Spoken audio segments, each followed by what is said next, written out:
कर्म बड़ा या भाग्य बड़ा? मित्रों, ये प्रश्न अधिकांश लोगों के मन में जरूर उठता है और वह इस प्रश्न का उत्तर जानने की कोशिश करते हैं, किंतु उन्हें इसका सही उत्तर नहीं मिल पाता। तो चलिए, आज हम सभी इस जटिल प्रश्न का उत्तर एक दिव्य कथा के माध्यम से जानते हैं। मित्रों, अनंत ब्रह्मांडों के मध्य, जहां काल का प्रवाह भी मौन हो जाता है, वहां एक अद्भुत घटनाक्रम घटित होने वाली थी।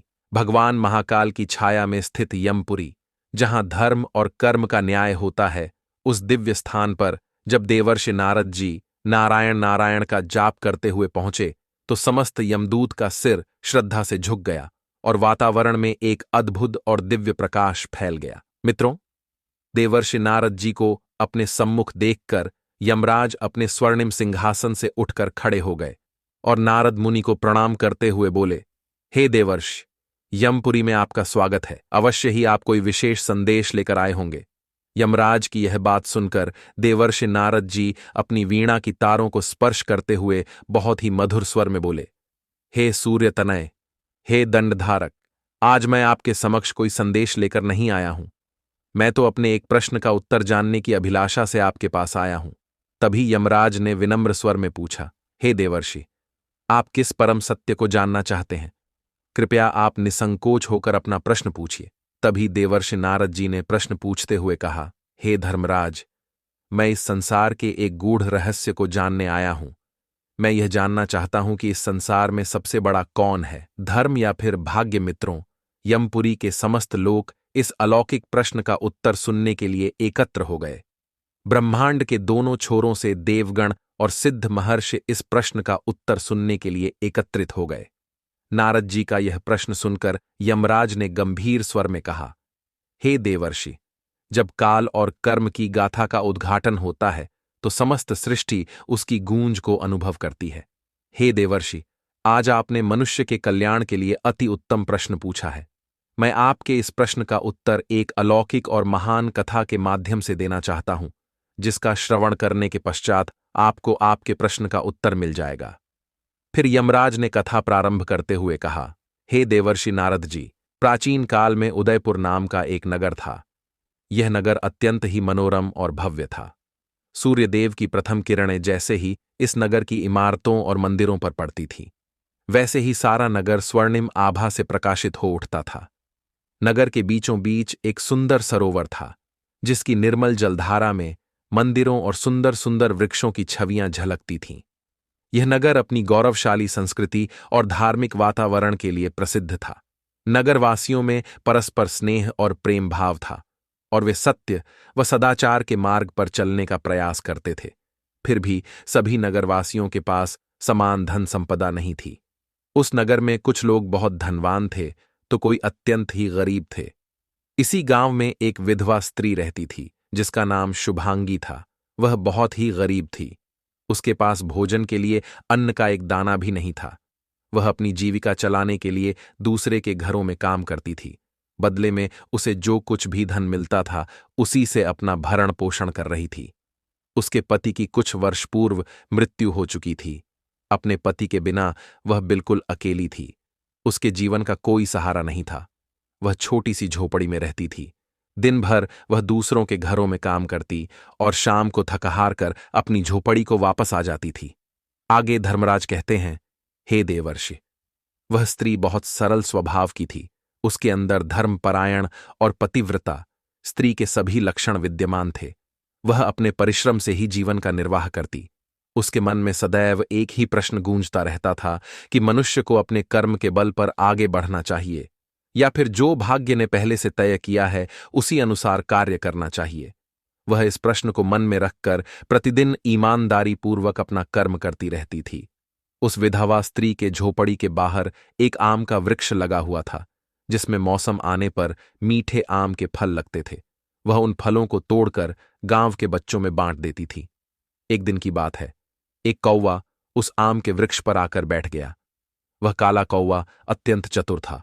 वह आसपास के खेतों में घूमकर कभी गिरे हुए अन्न के दाने तलाशता तो कभी किसी स्त्री का ध्यान भटकाकर हाथ से रोटी छीन कर उड़ जाता था। वह चतुर कौवा भोजन जुटाने में बहुत ही चालाक था, परंतु उसमें दया का अभाव था। वह हमेशा केवल अपना लाभ देखता था, दूसरों की हानि की परवाह बिल्कुल भी नहीं करता था। एक दिन वह दुष्ट कौवा आम के पेड़ पर बैठकर शुभांगी को देख रहा था, जो झोपड़ी के सामने बैठी हुई थोड़े से चावल साफ कर रही थी। तभी उस कौवे ने सोचा, यह स्त्री भले ही गरीब दिखती हो, पर इसे देखने के बाद ऐसा प्रतीत हो रहा है कि यह मुझे खाने के लिए कुछ न कुछ अवश्य दे देगी।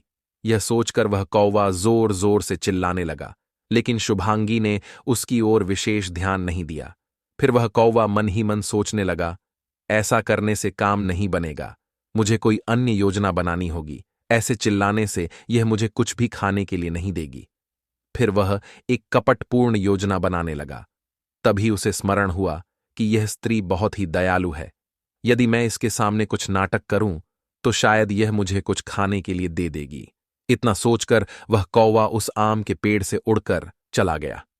अगले दिन सुबह वह कौवा दोबारा से उसी आम के वृक्ष पर आकर बैठ गया और योजना के अनुसार एक नया नाटक रच डाला, और नाटक करते हुए आम के पेड़ से नीचे गिर गया, जैसे उसे कोई भारी चोट लग गई हो। जब शुभांगी ने उस कौवे को पेड़ से गिरते हुए देखा, तो वह भागकर उसके पास आ गई।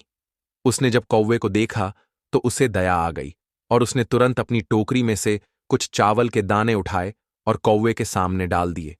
कौवे ने मन में खुशी महसूस की, किंतु ऊपर से उसने दिखाया कि जैसे वह बहुत पीड़ा में है। फिर शुभांगी ने उसकी ओर देखते हुए कहा, हे काग, तुम डरो मत, शांत हो जाओ, मैं तुम्हें कुछ और दाने देती हूं। फिर उस कौवे ने चावल के थोड़े से दाने खाए। उसके बाद उड़ने का नाटक करने लगा, पर इस बार उसने उड़ने का बहाना भी ऐसा किया कि जैसे अभी पूरी तरह स्वस्थ ना हो।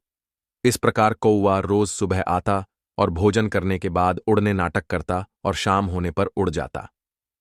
कौवे को देखकर शुभांगी को लगा कि शायद कौवा कमजोर है, इसलिए वह उस पर दया दिखाते हुए उसके लिए प्रतिदिन कुछ ना कुछ भोजन रख देती थी। उधर कौवा मन ही मन बहुत प्रसन्न हो रहा था। उसे ऐसा लग रहा था कि उसकी योजना सफल हो गई है। मित्रों, आगे धर्मराज कहते हैं, हे देवर्षि, उसी नगर में एक बूढ़ी गाय भी थी, जो किसी समय एक धनी किसान के घर में रहती थी। वह किसान अब इस गाय को चारा नहीं खिलाता था, क्योंकि अब वह गाय किसान को दूध देना बंद कर चुकी थी। वृद्धावस्था में गाय से अब कोई व्यापारिक लाभ नहीं मिल रहा था, इसलिए उस किसान ने गाय को घर से डंडे मारकर भगा दिया था। जब वह गाय अपने बछड़े से मिलने जाती, तो वह दुष्ट किसान लाठी डंडे मारकर असहाय गाय को घर से भगा देता था। गाय नगर में इधर उधर भटकती रहती थी, कहीं कूड़ा करकट में से बचा खुचा चारा ढूंढती, कहीं तालाब के पास की घास चरती। उस गाय की हालत अत्यंत ही दयनीय हो चली थी। लोगों ने उसकी ओर ध्यान देना बंद कर दिया था। एक दिन की बात है, वही वृद्ध गाय शुभांगी की झोपड़ी के पास से गुजरी। उस गाय को देखकर शुभांगी को उस पर दया आ गई। वह उठकर उस गाय के पास गई और उसके माथे को सहलाते हुए बोली, हे गौ माता, तुम्हारी यह दीन दशा मुझसे देखी नहीं जा रही है। मेरे पास तो देने को अधिक कुछ नहीं है, पर थोड़ी सी घास और पानी है, जिसे मैं तुम्हें दे सकती हूं।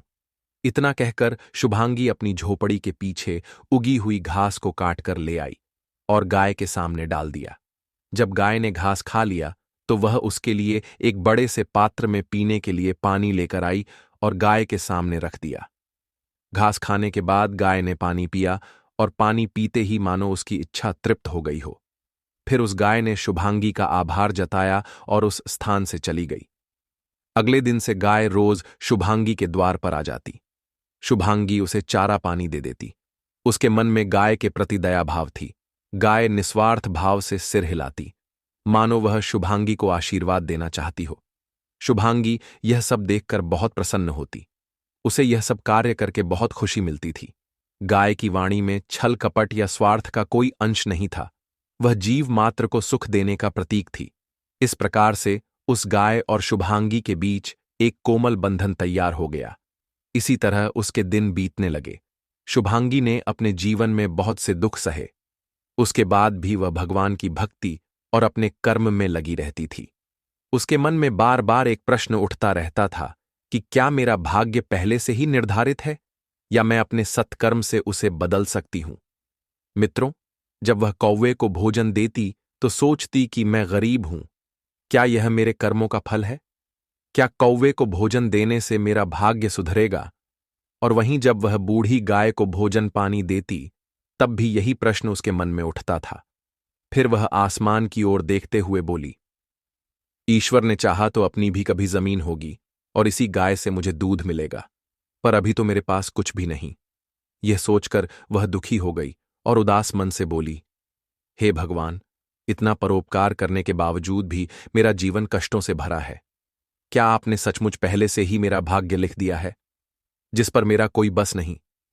फिर अचानक से वह अपनी मनोदशा को संभालते हुए बोली, मुझे शिकायत नहीं करनी चाहिए, मुझे निरंतर ईमानदारी से कर्म करना चाहिए, क्योंकि कर्म करने में ही जीवन का सार है। यह सोचकर वह अपने दैनिक कार्यों को करने लगी। मित्रों, एक दिन उदयपुर नगर में सत्संग पाठ करने के लिए एक तपस्वी सन्यासी महात्मा जी आते हैं। वे शांत, धीर, गंभीर और बहुत बड़े ज्ञानी थे। साधना में उनकी सिद्धि प्रबल थी। चारों ओर उनके ज्ञान की चर्चा होती थी। लोगों को उनके दर्शन कभी कभार ही मिलते थे। जब वह सत्संग पाठ करने के लिए नगर में पधारे तो उन्हें देखकर नगरवासी बहुत प्रसन्न हुए और उनके चरणों में प्रणाम करने के लिए उमड़ पड़े। सब उन्हें चावल, फल, फूल इत्यादि अर्पित करने लगे। सन्यासी महात्मा ने सबको प्रेमपूर्वक आशीर्वाद दिया। उसके बाद सत्संग पाठ का प्रारंभ किया। सत्संग समाप्त होने के बाद कई लोग अपने दुख सुख की कथा सुनाने लगे और उनसे परामर्श लेने लगे। यह देखकर शुभांगी ने भी सोचा कि वह सन्यासी महात्मा के दर्शन करें और अपने प्रश्न का उत्तर जाने कि संसार में कर्म बड़ा है या भाग्य। मित्रों, अपने प्रश्न को मन में बिठाकर वह सन्यासी महात्मा के पास जा पहुंची और हाथ जोड़कर विनम्रतापूर्वक बोली, हे मुनिवर, मैं एक निर्धन विधवा स्त्री हूं। मेरे जीवन में अनेक कष्ट आए, फिर भी मैं ईश्वर में आस्था रखती हूं, सत्कर्म करती हूं। मेरे मन में एक प्रश्न सदैव संशय उत्पन्न करता है कि क्या कर्म हमारे भाग्य को बदल सकता है, या फिर भाग्य में नियति ने जो लिखा है वही होना अनिवार्य है। मित्रों, उस विधवा स्त्री शुभांगी की बात सुनकर सन्यासी महात्मा ने कहा, हे धैर्य शक्ति, कभी कभी सत्य की प्राप्ति के लिए दुर्लभ मार्गों से गुजरना पड़ता है और जटिल परीक्षाओं को पार करना पड़ता है। हर प्रश्न का उत्तर सीधे सीधे नहीं दिया जा सकता। हे देवी, तुम्हारे साथ भविष्य में ऐसा कुछ होने वाला है जिससे तुम्हारे प्रश्न का उत्तर तुम स्वयं अनुभव करोगी। तुम्हें बस सत्य और धर्म के मार्ग पर डटे रहना होगा। जब तुम्हारी परीक्षा होगी तभी तुम्हें पूर्ण ज्ञान की प्राप्ति होगी। मित्रों, शुभांगी को सन्यासी महात्मा के इस उत्तर को सुनकर संतुष्ट नहीं हुई। उसे यह उत्तर आधा अधूरा लगा, किंतु उसके अंदर सन्यासी महात्मा से दोबारा प्रश्न पूछने का साहस नहीं हुआ और उसने सन्यासी महात्मा को प्रणाम किया और वापस अपनी झोपड़ी में आ गई। अब उसके मन में एक कौतूहल सा जाग उठा। वह सोचने लगी, कैसी परीक्षा होगी, कब होगी, कौन लेगा उसकी परीक्षा। मित्रों, उसे इस बात की तनिक भी खबर नहीं थी कि उसकी परीक्षा का प्रमुख सूत्रधार स्वयं काल के देवता यमराज बनने वाले हैं। दोस्तों, यहीं से इस कथा में एक अलौकिक मोड़ आता है। उसी रात्रि देवलोक में यमराज और चित्रगुप्त के मध्य संवाद चल रहा था। यमराज ने चित्रगुप्त से कहा, हे चित्रगुप्त, पृथ्वी पर कर्म और भाग्य को लेकर अनेक प्राणियों में शंका बनी रहती है। हमें यह देखना चाहिए कि मनुष्य सत्य को पहचान पाता है या नहीं। आगे यमराज ने कहा, हे चित्रगुप्त, पृथ्वी लोक पर उदयपुर नाम का एक नगर है। उस नगर में शुभांगी नाम की एक विधवा स्त्री रहती है। उस स्त्री का जीवन कर्मशील है, पर भाग्य उसका साथ नहीं दे रहा। वहीं पर एक वृद्ध गाय और एक दुष्ट कौवा भी उसकी दिनचर्या में सम्मिलित है। इन तीनों के कर्म, स्वभाव और परिणामों का अवलोकन कर हमें एक महत्वपूर्ण निर्णायक संदेश दीजिए, जिससे कि हम उनके द्वारा किए गए कर्मों के अनुसार सजा दे सकें। चित्रगुप्त ने यमराज की आज्ञा मानते हुए कहा, हे प्रभु, आपकी आज्ञा अनुसार इसी क्षण मैं पृथ्वी लोक पर जाकर उनके कर्मों का अवलोकन करता हूं। फिर चित्रगुप्त ने धर्मराज से जाने की आज्ञा ली और पृथ्वी लोक पर प्रकट हो गए। मित्रों, परमात्मा की लीला ऐसी थी कि उसी क्षण से सब घटनाएं एक योजनाबद्ध तरीके से आगे बढ़ने लगीं। कुछ दिन बीते, वह दुष्ट कौवा शुभांगी के यहां नित्य आता, थोड़ा भोजन खाता और छलपूर्वक बेबस बनता। जब उसने देखा कि शुभांगी गाय को भी घास पानी देती है, यह देखकर उसके मन में ईर्ष्या भाव उत्पन्न हो गया और उसने मन में विचार किया कि यह स्त्री मुझसे ज्यादा गाय को महत्व देने लगी है। गाय से तो कोई लाभ नहीं, फिर भी इतना आदर और प्रेम पा रही है। मैं भी यहां प्रतिदिन आता हूं, फिर भी मुझे केवल 2-4 दाने ही मिलते हैं। फिर उसने अपने मन में सोचा कि यदि मैं इस गाय को मृत्यु के घाट उतार दूं तो यह स्त्री मुझे अधिक महत्व देगी। फिर उस कौवे ने मन में क्रूरता लिए हुए एक नई योजना बनाने लगा। वह इस बात को भलीभांति जानता था कि गाय बहुत बूढ़ी हो चुकी है, वह ज्यादा तेज भाग नहीं सकती। अगर वह किसी तरह उसे घायल कर दे तो हो सकता है वह गाय शुभांगी के लिए भार बन जाए और शुभांगी उसे त्याग दे। ऐसा विचार करके उसने अगले दिन सुबह होते ही गाय की पीठ पर अपनी चोंच से जोर जोर से प्रहार करने लगा और गाय की पीठ पर घाव कर दिया। कौवे के चोंच के प्रहार से गाय की पीठ पर घाव हो गया। वह बेचारी गाय दर्द के मारे जोर जोर से चिल्लाने लगी। गाय की करुण आवाज सुनकर शुभांगी दौड़कर उसके पास आई। उसी समय कौवा उड़कर आम के पेड़ पर जा बैठा। कौवे को उड़कर जाते हुए शुभांगी ने देख लिया था। मित्रों, जब वह गाय के पास आई तो देखा कि गाय की पीठ पर एक घाव हो गया है। शुभांगी को पूरा मामला समझते देर नहीं लगी। उसे कौवे पर क्रोध आ गया और उसने गुस्से में कौवे को डांटते हुए कहा, अरे धूर्त पक्षी, तूने यह क्या किया? तू मेरे घर से भोजन पाता है, फिर भी तू इस असहाय और बेबस गाय पर प्रहार करता है। धिक्कार है तेरी कृतज्ञता पर। मित्रों, कौवे ने उस स्त्री की बातों को अनसुना कर दिया और अपनी भाषा में कुछ कहकर शुभांगी का उपहास उड़ाने लगा। फिर शुभांगी ने दुखी मन से गाय के घाव को साफ किया और उस पर औषधि का लेप लगाया। अब गाय के प्रति उसका प्रेम और बढ़ गया, किंतु उस दुष्ट कौवे के प्रति उसके हृदय में खिन्नता भर गई। इतना कुछ होने के बाद भी उसने कौवे को दाना डालना बंद नहीं किया। वह सोचती थी, वह भी एक प्राणी है, भूखा न रहे, मगर इसका यह अर्थ नहीं कि वह अहित करता रहे। इसी तरह दिन गुजरते रहे। फिर एक दिन शुभांगी ने एक अत्यंत ही विचित्र स्वप्न देखा। उसने देखा कि उसकी झोपड़ी के पास एक दिव्य प्रकाश उत्पन्न हुआ और उसमें से एक आवाज आ रही थी जो कह रही थी, हे सतीव्रता स्त्री, तुम्हारे सत्कर्म और सत्यपालन का फल अब तुम्हें मिलने वाला है। ऐसी आवाज सुनकर वह आश्चर्य से उठकर बैठ गई। उसे ऐसा प्रतीत हुआ मानो भगवान ने उसे यह संकेत दिया था। फिर वह चुपचाप भगवान का ध्यान करके सो गई। अगले दिन जब वह उठी तो उसने देखा कि नगर में सरपंच के घर पर कोई मांगलिक उत्सव है और बड़े पैमाने पर प्रसाद का वितरण होगा। सरपंच ने अपने एक नौकर को भेजकर शुभांगी को बुलाया। जब शुभांगी सरपंच के पास पहुंची तो सरपंच ने कहा, हे शुभांगी बहन, हमें ब्रह्मभोज के लिए कुछ सामग्री एकत्रित करनी।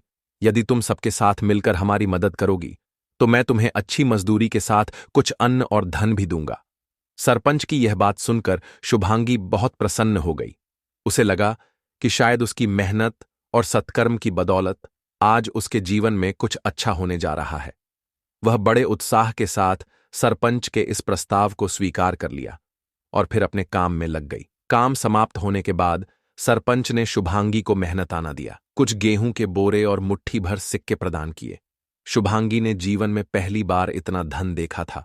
वह सरपंच का आभार व्यक्त करते हुए बोली, सरपंच जी, आज आपकी कृपा से मैं इस धन से अपना भविष्य थोड़ा संवार लूंगी।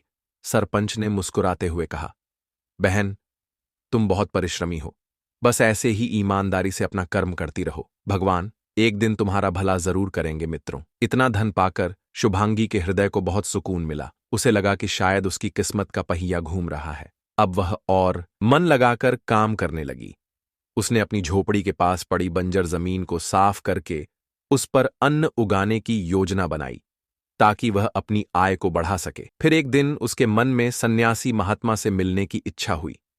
अपने मन में सन्यासी महात्मा से मिलने की इच्छा लेकर वह उनके पास जा पहुंची और उन्हें प्रणाम करते हुए बोली, हे मुनिवर, मैंने आपकी आज्ञा अनुसार कर्म नहीं छोड़ा। अब मुझे जीवन में थोड़ा सुख का अनुभव मिल रहा है। मुझे मेरे कार्य के बदले मजदूरी अच्छी मिली है। हो सकता है मेरा भाग्य अब खुल रहा हो। सन्यासी महात्मा शुभांगी की यह बात सुनकर मंद मुस्कान के साथ आशीर्वाद देते हुए कहा, हे धैर्य शक्ति, विपत्तियां कभी भी दस्तक दे सकती हैं, किंतु याद रहे, सत्य के मार्ग से कभी विचलित मत होना।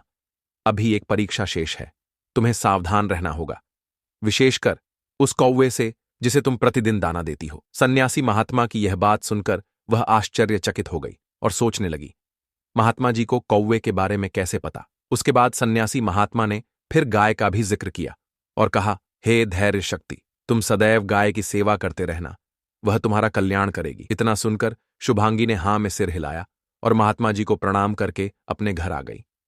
शुभांगी के मन में कौवे के प्रति थोड़ी आशंका जागी। उसी रात वह कौवा चुपचाप झोपड़ी के ऊपर मंडराने लगा। उसने देखा कि शुभांगी के पास भोजन और अन्न ज्यादा हैं। यह देखकर उसके मन में लालच जागा और उसने सोचा, इसके पास इतना धन है, उसके बाद भी यह मुझे खाने के लिए अन्न के कुछ ही दाने देती है। मैं इसका बदला अवश्य लूंगा। फिर उसने सोचा, क्यों ना मैं इस स्त्री का पूरा अन्न का भंडार ही नष्ट कर दूं, ताकि वह फिर से मेरी ओर अधिक ध्यान दे और मेरी सेवा करे। मित्रों, उस कौवे की बुद्धि विकृत होने लगी थी। वह समझ नहीं पा रहा था कि शुभांगी के पास अन्न नष्ट हो जाने से उसे खुद भी खाने को कम मिलेगा। दुर्भावना मनुष्य को ही नहीं, किसी भी जीव को सत्य पथ से हटा सकती है। अगले दिन कौवा फिर से गाय के पास गया और उसके सिर पर चोंच मारने के लिए बढ़ा, परंतु इस बार गाय ने समय रहते अपना सिर हिला दिया, जिससे कौवा चूक गया और उसकी चोंच गाय के सींग से टकराई और उस कौवे को क्षणिक पीड़ा हुई और वह उड़कर भाग गया। यह दृश्य शुभांगी ने देख लिया और कौवे को चिल्लाकर भगा दिया। वह समझ गई कि कौवा अब सीधे सीधे विष फैलाने पर उतारू है। उसने क्रोध भरे स्वर में कहा, हे काग, तेरा स्वभाव पूरा बिगड़ चुका है, किंतु इसके बाद भी मैं तेरा दाना पानी बंद नहीं करूंगी। यदि तूने दोबारा ऐसा किया तो तुझे कठोर दंड मिलेगा। यह सुनकर कौवे ने कर्कश स्वर में शुभांगी का मजाक उड़ाने लगा और वहां से उड़ गया।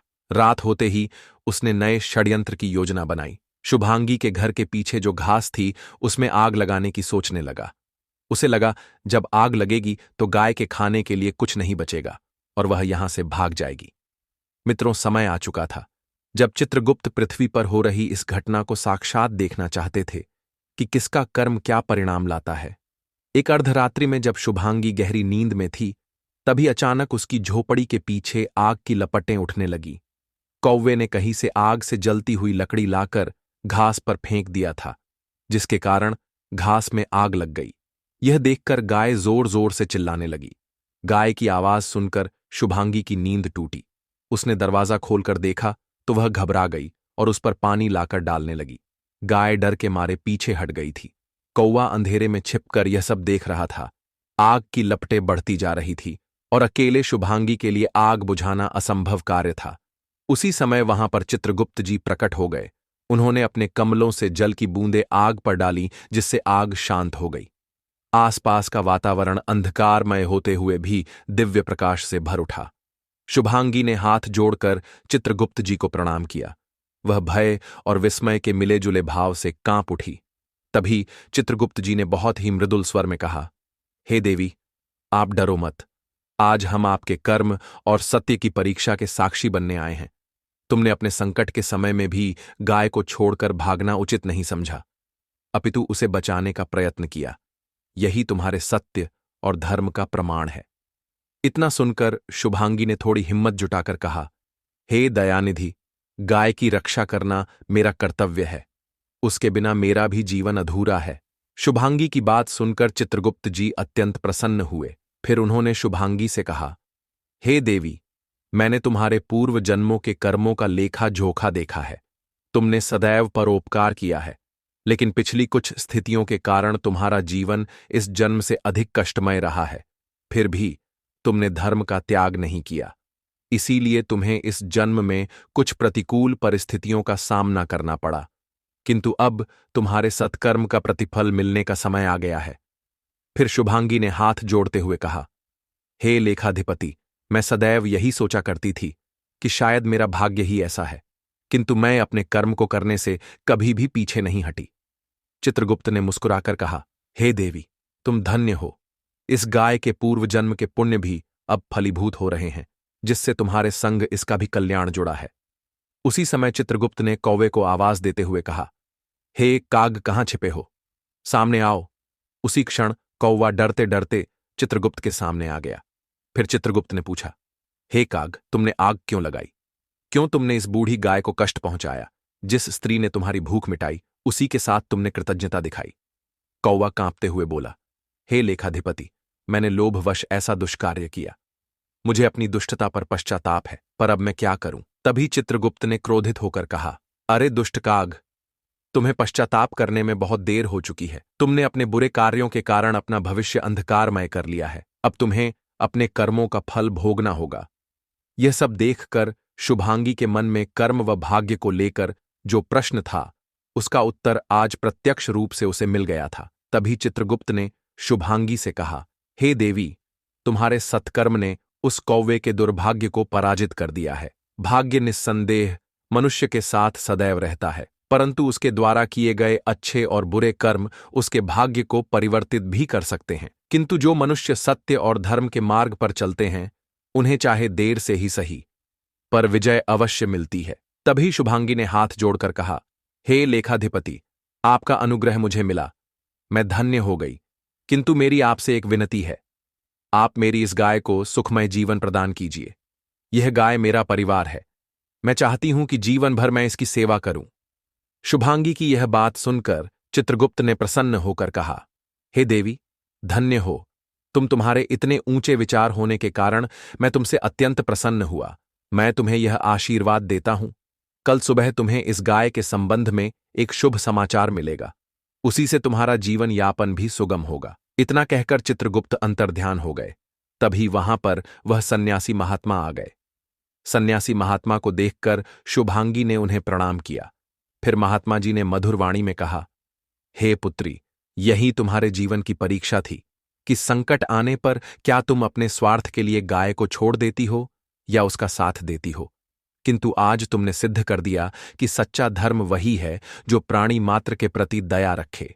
दूसरी ओर कौवे को देखो, इसे अपने दुष्कार्यों के कारण यह अभिशाप मिला कि जहां भी वह जाएगा उसे भगा दिया जाएगा और वह अपनी चतुराई के अभिमान से वंचित हो जाएगा।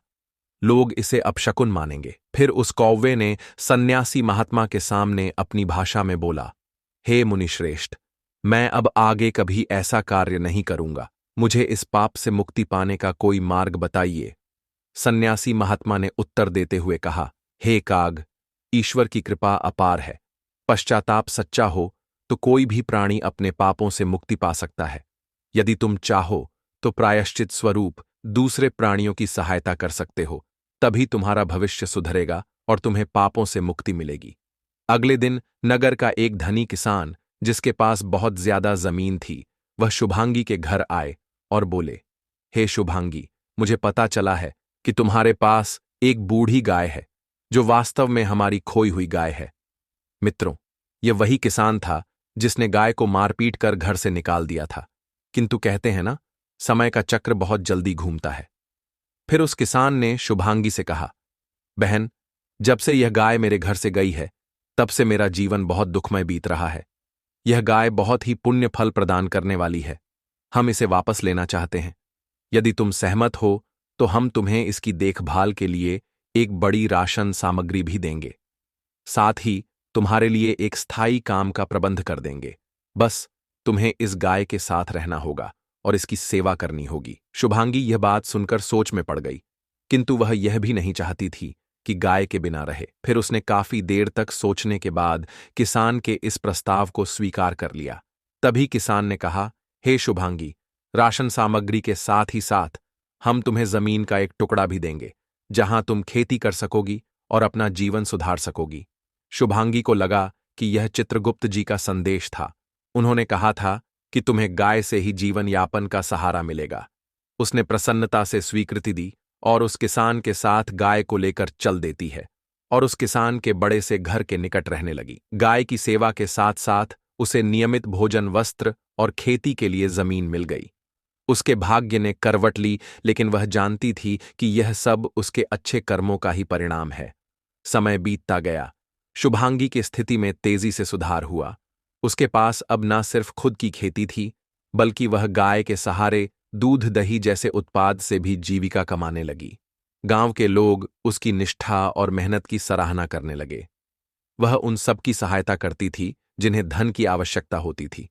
उसका भाग्य अब खुल चुका था, पर उसने कभी अभिमान नहीं किया। उसे सन्यासी महात्मा के वचन याद थे कि परीक्षा के समय सत्य के मार्ग से हटना नहीं चाहिए। उसी समय कौवा भी आसपास मंडराता हुआ दिखाई दिया, लेकिन अब वह कभी शुभांगी से भोजन के दाने चुराकर नहीं ले जाता था, बल्कि दूरी बनाकर रहता है। समय के साथ उसका स्वभाव कुछ बदला सा प्रतीत हुआ। वह दूसरों के अहित से बचने लगा। यद्यपि नगरवासी अभी भी उसे अपशकुन मानकर दूर ही भगाते थे, पर कौवा मन ही मन समझ चुका था कि यदि वह अच्छा करेगा तो शायद आगामी समय में उसका कर्म फल बदलेगा। मित्रों, इस प्रकार से चित्रगुप्त के प्रत्यक्ष दर्शन ने सबको स्पष्ट कर दिया कि भाग्य कोई पत्थर की लकीर नहीं होती। मनुष्य के कर्म ही अंतिम निर्णय करते हैं कि उसका भविष्य कैसा होगा। शुभांगी ने अपने सत्कर्म से अपने कठिन भाग्य को परास्त किया और गाय ने भी अपने गुण और पिछले पुण्य के बल पर नया आश्रय पाया। दूसरी ओर कपटी कौवे को अपनी दुष्टता की सजा मिली। लांछन और तिरस्कार का बोझ उसके सिर आन पड़ा। शुभांगी ने अंत में समझ लिया कि कर्म बड़ा या भाग्य बड़ा। इसका सही उत्तर यही है कि कर्म ही भाग्य को आकार देता है। भाग्य मानव जीवन में प्रारब्ध के रूप में मौजूद हो सकता है, लेकिन सत्कर्म परोपकार, सत्य पालन से उस प्रारब्ध में भी परिवर्तन संभव है। यह सत्य की ही विजय है कि आज वह एक सामान्य सी गरीब विधवा से सम्मानित, स्वाभिमानी और आत्मनिर्भर स्त्री बन गई। उसे गाय का सानिध्य, ईश्वर का आशीर्वाद और महात्मा का मार्गदर्शन मिला।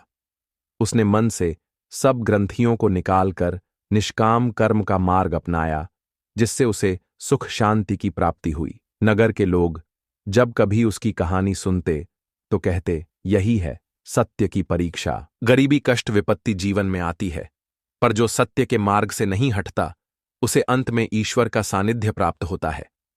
इस घटना के बाद उदयपुर नगर में एक नई लहर चली। सभी ने मिलकर अधिक से अधिक गौ सेवा का संकल्प लिया। कई किसान अब बूढ़ी गायों को त्यागने की बजाय उनकी देखभाल करने लगे। शुभांगी से जब भी कोई उसके सफल होने का राज पूछता तो वह बस एक ही वाक्य बोलती, सत्य एव परम तपः, अर्थात सत्य ही परम तप है। अब तो यह उसके जीवन का परम आधार बन चुका था। यह वाक्य उसे हर रोज स्मरण दिलाता कि सत्य का मार्ग कठिन अवश्य है, परंतु वही परम कल्याणकारी है।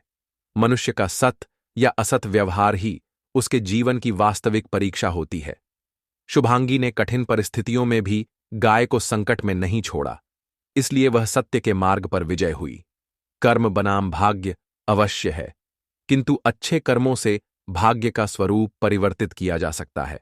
शुभांगी के सत्कर्मों से उसका कठिन भाग्य मोक्ष की ओर मुड़ गया, जबकि कौवे के दुष्कर्म ने उसे तिरस्कार का भागी बनाया। शुभांगी ने गरीब होते हुए भी गाय की सेवा की। इसी ने उसकी किस्मत बदलने में महत्वपूर्ण भूमिका निभाई।